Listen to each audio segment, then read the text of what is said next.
नमस्कार. आपला भारत न्यूजमध्ये आपले स्वागत. खानदेशातील कान्हो मातेचा उत्सव म्हणजेच रोट भाकरीचा नैवेद्य दाखवून कान्हो मातेचं घराघरात दर्शन घेतलं जातं.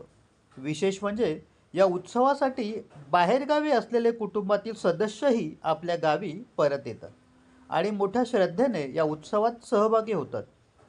खानदेशातील अतिशय पवित्र आणि पारंपरिक अशा कान्हो मातेच्या या उत्सवानिमित्त उपमुख्यमंत्री सुनेत्र अजित पवार यांनी खानदेशवासियांना मनपूर्वक शुभेच्छा दिल्या आहेत. राम राम खानदेशनी मंडळीना. खानदेशमा कानुमायना रोज शेतच समजणं भाजी भाकरीना नैवेद्यम दखाडीच पूजा करावे शेत मना बी राम राम सांगा कानुमायले. सर्व खानदेशना कानुमान्या सणले मन्या हार्दिक शुभकामनाए.